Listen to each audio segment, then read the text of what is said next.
Welcome everyone to the game of the world champion Domaraju Gukesh. He's playing in the fourth round of the European Club Cup 2025. Gukesh has the black pieces playing for Super Chess and his opponent is Max Warmerdam, the Dutch grandmaster from Far Saba team. Gukesh won his third round game with a brilliant exchange sacrifice against Sergei Movsesian, and there you see in the background Jordan Van Forest comes in. Team Super Chess is extremely strong, and Gukesh is leading the team. And for Gukesh, this tournament is like a place where he can regain the rating that he lost in Grand Swiss and also regain some of his confidence. I'm pretty sure he has worked extremely hard in the time leading up to this tournament. And there you see Max Warmerdam coming in, a handshake as Ivan Sokolov, the coach of Super Chess, gets things ready for Gukesh. A handshake, pat on the back for Max Warmerdam by his trainer there. And let's see what the first move is going to be here. Max, playing with the white pieces, opens the game with pawn to d4. And he adjusts all his pieces before pressing the clock. Gukesh responds back with the symmetrical pawn to d5. It's always difficult to play for a win with the black pieces against a theoretically well-prepared opponent like Max Warmerdam. We have the Queen's Gambit declined on the board.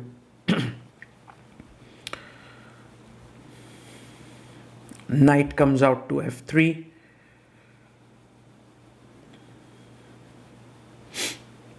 And knight to f6 played here by black. White plays pawn to g3. The Catalan is on the board. And bishop to b4 check. So Gukesh playing like the bishop b4 check variation.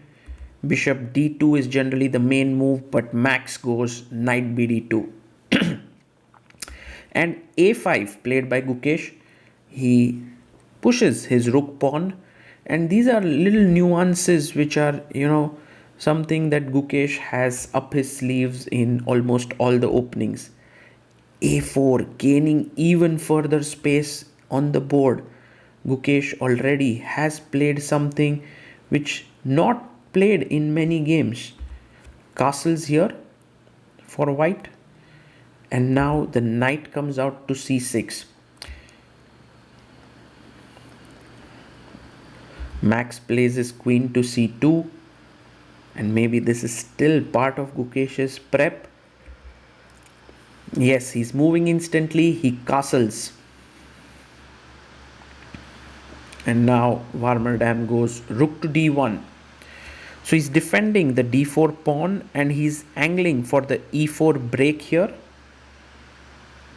And Gukesh now taking his time brings his bishop back to e7. I guess the idea is to jump with the knight to b4, attacking the queen. And that could be an interesting move. He plays his pawn to e3. Well, maybe he could have even thought about pawn to e4, but he might have been worried of knight b4. So he goes e3 and knight b4 comes in. Max must go back queen b1 here. Save himself from the attack of the knight.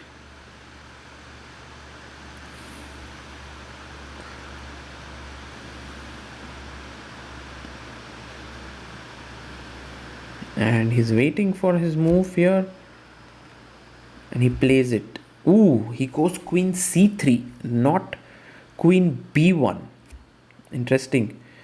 Gukesh now snatches the pawn on c4, and this is kind of a mistake. I mean, maybe knight e4 was a much better move than taking on c4. But now white can actually push the knight away with a3 and then pick up the pawn on c4. Let's see if Warmerdam finds it. Yes, he does. Pawn to a3. Warmerdam is one of the strongest players out there who has a rating of 2582. I mean, at some point he was 2650 plus. Knight jumps into d5.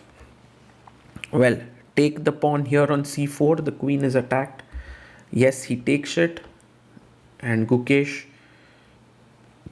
thinking here, plays his knight to b6. Once again, attacking the queen.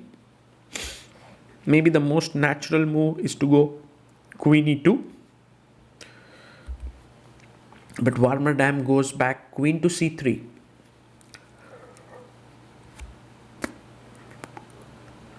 Gukesh could potentially repeat, but he's like, let's fight on. Knight to c6. Now, even though black has less space and the bishop on c8 is a bit passive, the pawn on a4 is clamping down the white pawns, and the knight could potentially jump into the b3 square later. He does go knight a5. Gukesh has something to play for here on the queen side, but for now the b3 square is well guarded by the knight on d2. He goes rook b1. And where does Gukesh go next? He plays his bishop to d7. He defends the pawn on a4. And Warmerdam jumps in with the knight to e5, attacking the bishop on d7, also opening up his bishop on g2, and Gukesh saves the bishop. He goes bishop d2, bishop e8, and knight jumps into e4. White is grinding this, knight coming into c5 next. Gukesh plays his knight to d5. Maybe he wants to put his pawn on b6 to control the c5 square, but c6 square is a bit soft.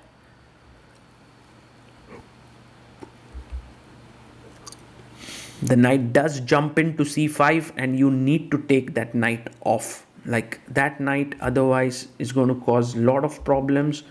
Also, the a4 pawn was hanging, so bishop takes c5, and he takes back with the pawn.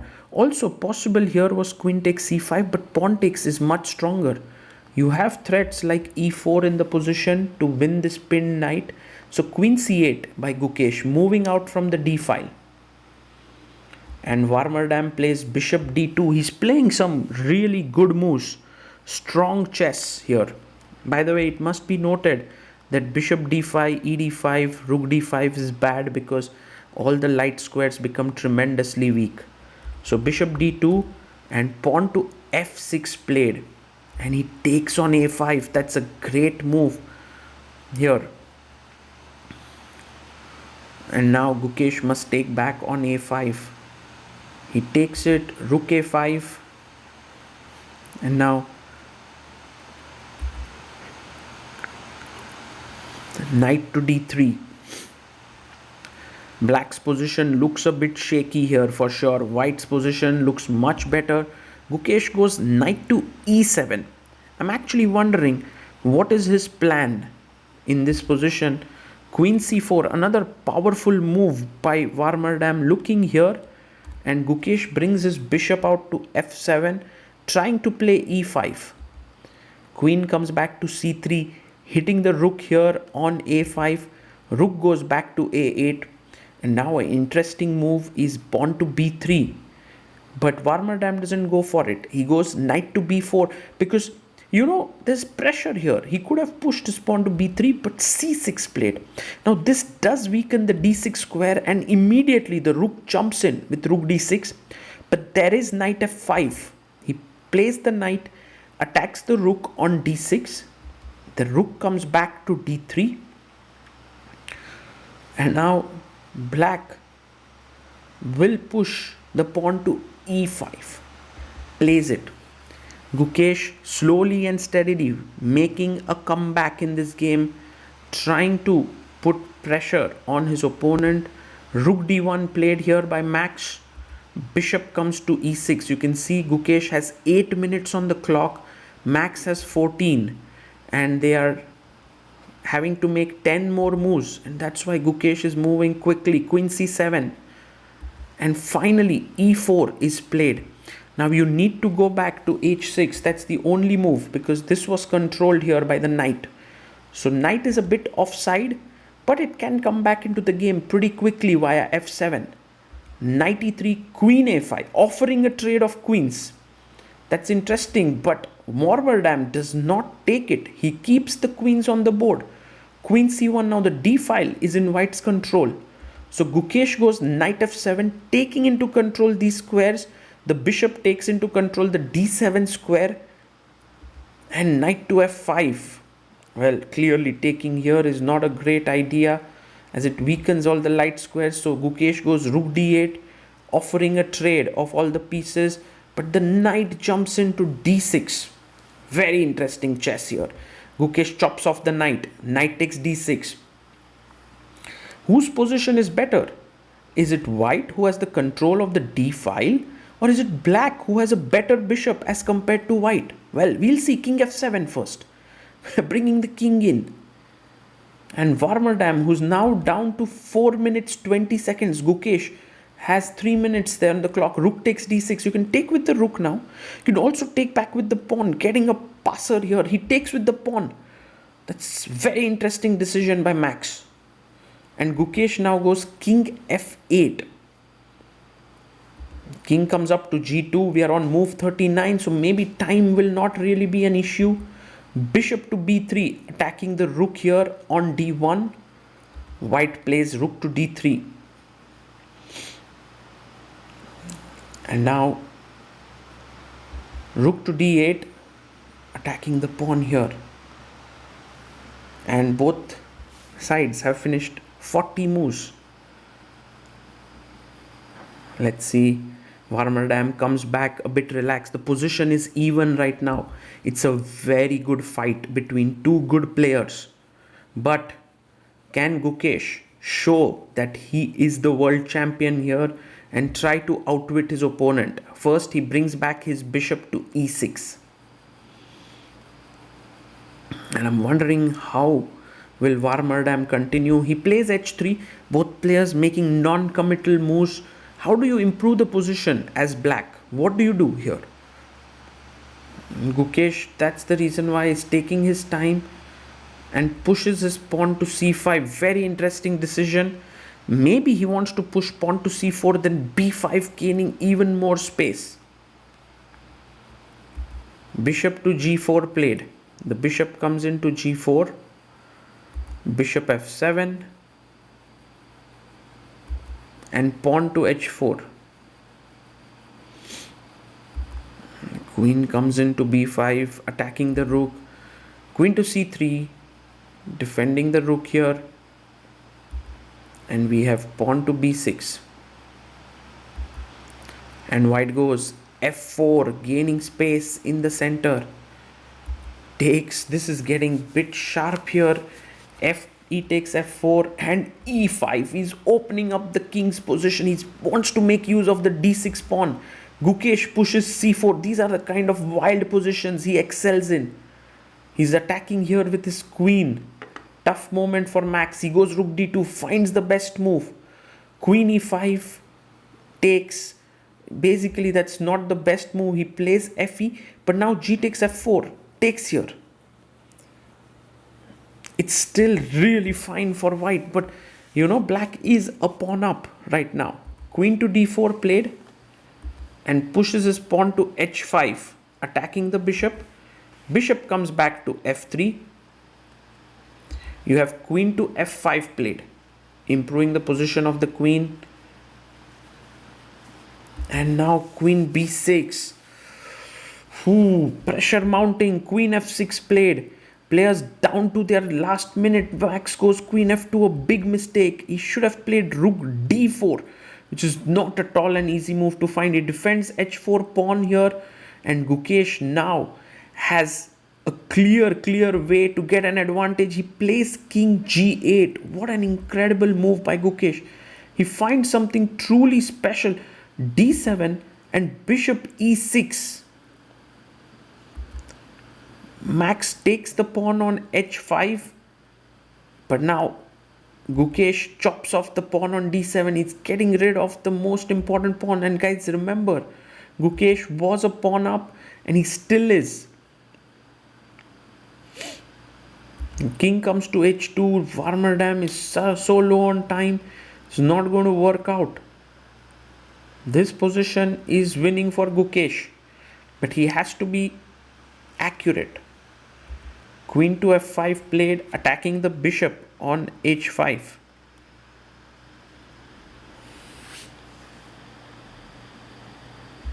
He plays bishop e2, and I think now Gukesh can enter into the camp with queen h3 check, and bishop c6 would be a finishing stroke there.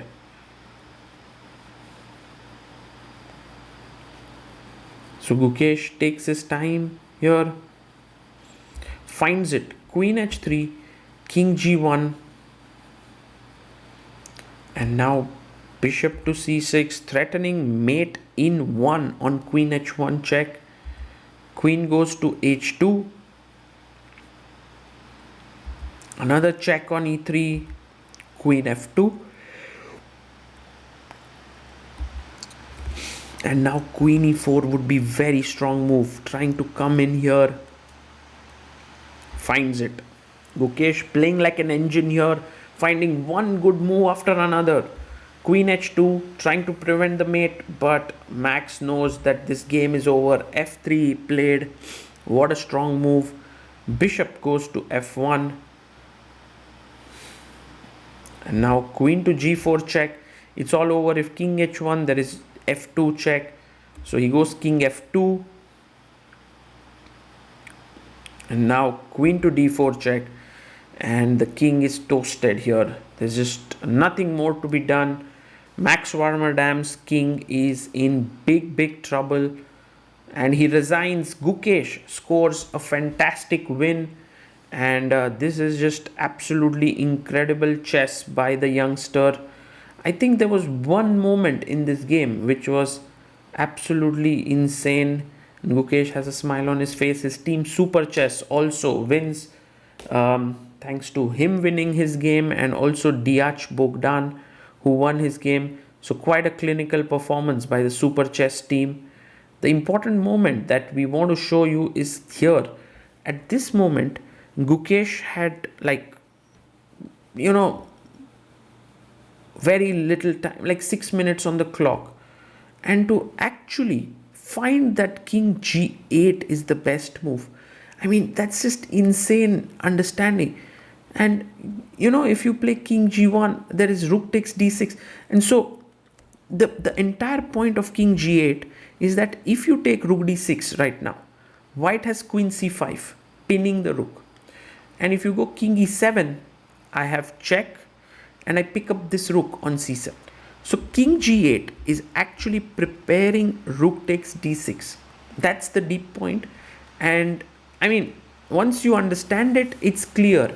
But in the game, to understand it with very little time on the clock was amazing. And then when he pushed d7, Gukesh just simply rounded up the pawn and won it. For Max, maybe it was important not to rush back with the queen.